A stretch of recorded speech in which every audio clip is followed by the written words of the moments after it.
In the next few minutes, you will be given an eye-opening look behind the closed doors of modern farms, hatcheries, and slaughter plants, revealing the journey that animals make from farm to fridge.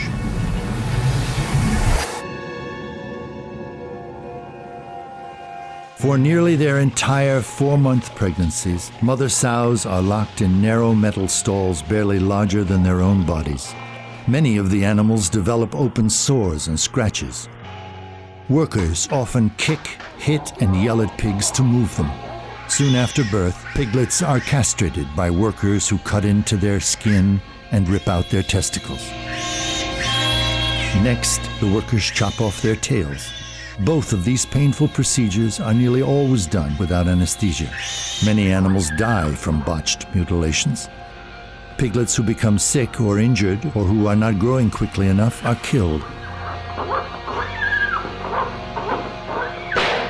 Common killing methods include throwing animals into bins and painfully gassing them with carbon dioxide. Others are killed by being slammed headfirst into the ground.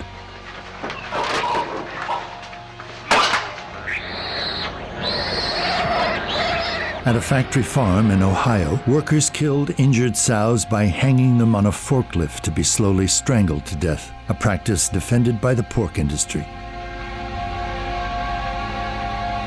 Pigs raised for meat typically live only 5 to 6 months, a mere fraction of their natural lifespan, in overcrowded pens like this. Workers frequently tattoo the animals with ID numbers by hitting them with metal-spiked mallets. Once pigs have reached market weight, they are sent to slaughter. At the slaughterhouse, pigs are knocked in the head with a steel rod, hung upside down, and have their throats slit. Improper stunning condemns many pigs to having their throats slit while they are fully conscious and suffering. Others are even scalded alive in the hair removal tanks.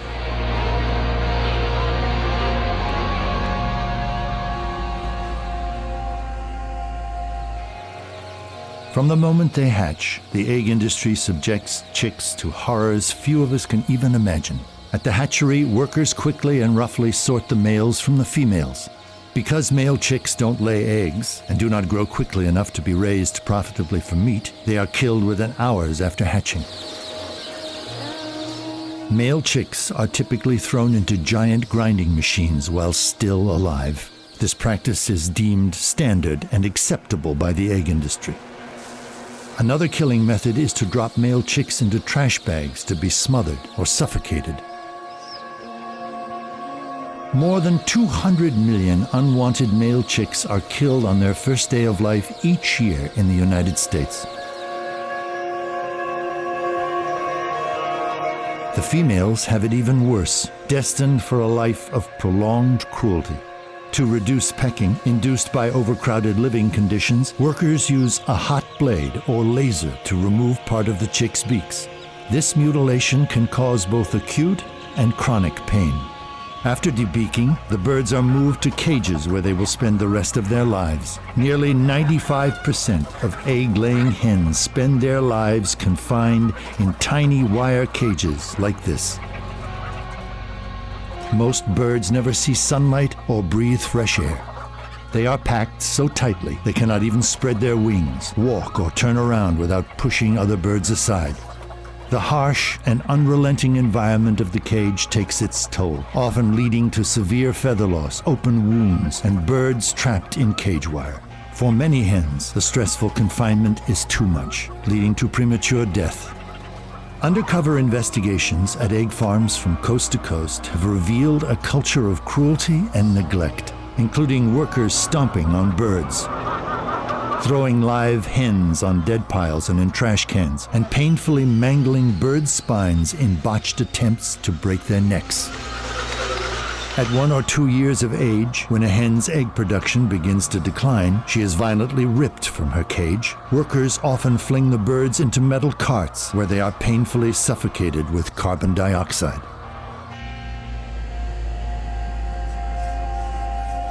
Crowded by the thousands into filthy sheds, chickens and turkeys are denied many of their most basic natural behaviors and needs, such as fresh air and exercise. Through genetic selection, chickens and turkeys raised for meat have been bred to grow so large so quickly that many suffer crippling leg disorders, chronic joint pain, and even fatal heart attacks. Sick or injured birds often have their necks broken.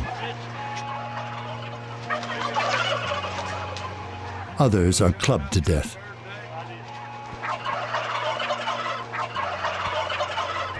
Those who live to reach market weight are thrown into transport crates and loaded onto trucks bound for slaughter plants. Handling is often violent and frequently causes bruises, broken bones, and other injuries. At the slaughter plant, the birds are dumped from their crates, then roughly snapped upside down into moving shackles by their fragile legs. From there, the birds are dragged through an electrified vat of water which renders them paralyzed, but not necessarily unconscious. They are then pulled across a blade which slices their throats, causing blood to pour from their necks.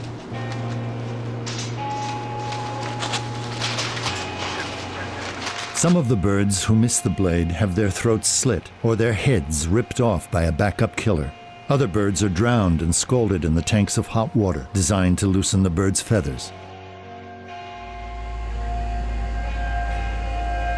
Cows produce milk for the same reasons that humans do, to nourish their young. But calves on dairy farms are dragged away from their mothers and violently killed, all so that humans can have the milk instead.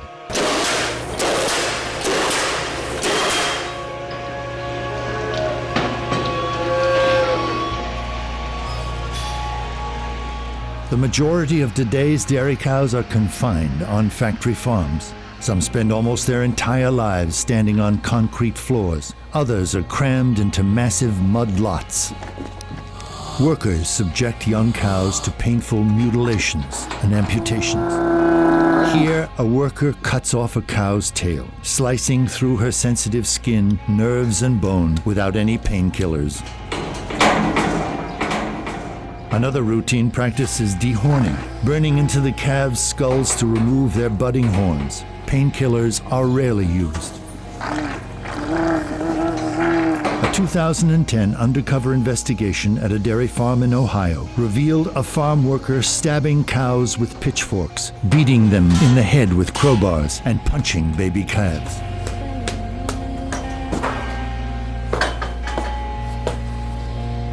Injuries and illness often run rampant in filthy, disease-ridden factory farm environments. Cows too sick or injured to stand are called downers and are often left to slowly suffer and die from their injuries. At a fraction of their natural lifespan, the so-called spent dairy cows are prodded onto transport trucks and shipped to slaughterhouses. An undercover investigation at a slaughterhouse in California revealed downed dairy cows being kicked, shocked, pushed with forklifts, and water hosed in the mouth and nostrils in an effort to get them to the kill floor. Most cattle raised for beef endure several mutilations without painkillers, including castration and hot iron branding. Most spend the last few months of their lives in overcrowded feedlots, standing in their own waste. Unreliable stunning practices at the slaughterhouse condemn many cattle to having their throats cut and their limbs hacked off while still alive and conscious. Undercover investigations at kosher slaughterhouses in the United States have documented the routine practice of cutting open the throats of fully aware and alert cattle.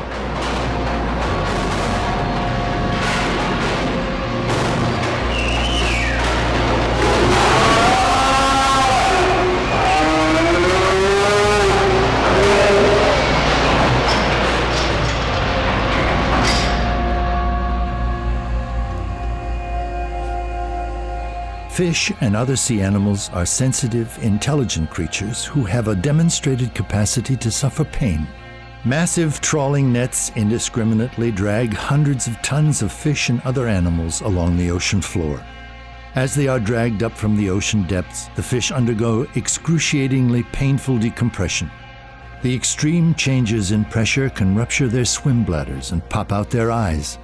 They are then tossed on board where the surviving fish either suffocate or are crushed to death. Others are still alive when they are hacked apart on these floating slaughterhouses. Untold millions of dolphins, turtles, and other non-target aquatic animals are also killed by ocean trawler nets each year. Today, approximately 1 in 5 fish consumed worldwide is raised in captivity.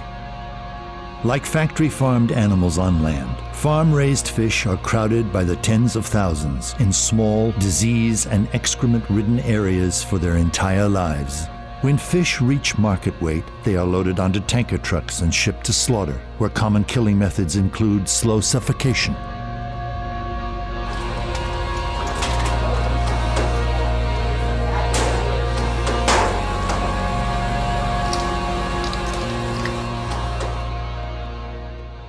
Farmed animals are every bit as intelligent, curious, and capable of feeling pain and suffering as the dogs and cats so many of us know and love. If you are at all moved by this film, please do your part. Make a commitment today to explore a vegan diet. It could be one of the best decisions of your life. By withdrawing our support of this cruel and violent system, we can put our ethics on the table and make a statement for a kinder and more compassionate society for all animals. For delicious vegan recipes, nutritional information, and tips on making the transition to a plant-based diet, please visit chooseveg.com.